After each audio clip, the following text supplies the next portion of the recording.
包的玩具陆子也居然花了200块钱。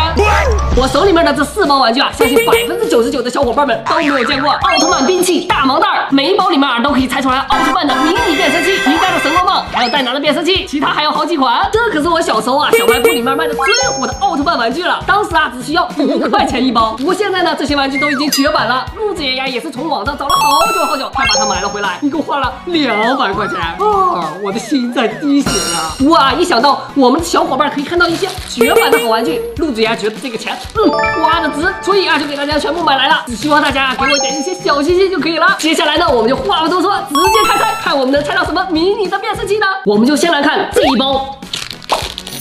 看起来好像需要我们拼装，一个是神光棒，旁边还有一个奥特曼，看这个头像应该就是奥特之父了。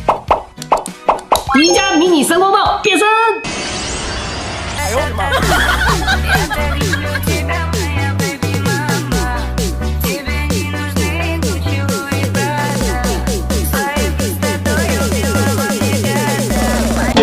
没有想到啊，这个迪迦神光棒居然这么小，而且居然没有任何的涂装，全身都是红秃秃的。更可恶的是，包装袋里面都没有一些贴纸。在我们当年啊，花1块钱买到这样的玩具，我觉得还是挺值得的。不过现在回想起来，我居然花了50块钱一包，陆子姐的钱也太好赚了吧！再看一下我们的奥特之父，哇，今年是格外的绿，估计啊还得问一下贝利亚。下一个，这个里面又是谁的变声器呢？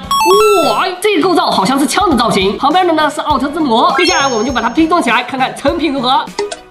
完工！本来我以为这是维克特利奥特曼的变声器，一个手枪形态，手柄呢也可以向后弯折，很容易啊就让你联想到维克特利奥特曼。但是如果你仔细看啊，就会发现有很多的细节都是不同的。在衔接处呢是一个奔驰的标志，旁边的手柄处呢还有一个扳机，这个就和我们的维克特利奥特曼的变声器有很大的出入。后来我看了包装之后才发现，原来它长这个样子，好像是耐克瑟斯奥特曼的变声器。耐克瑟斯奥特曼的变声器不应该长这样吗？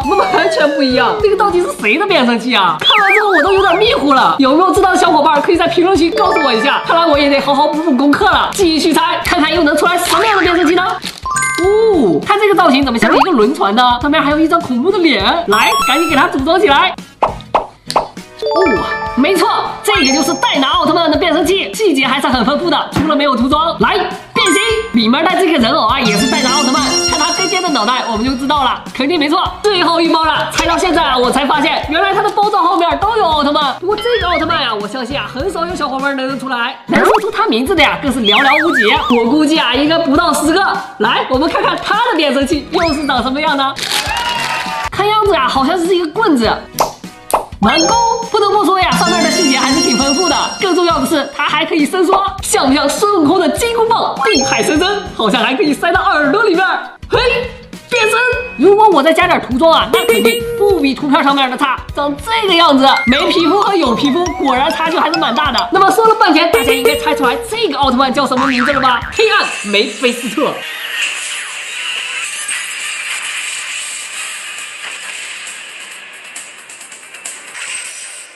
实力比耐克瑟斯奥特曼还要强，怎么样？你们猜对了没？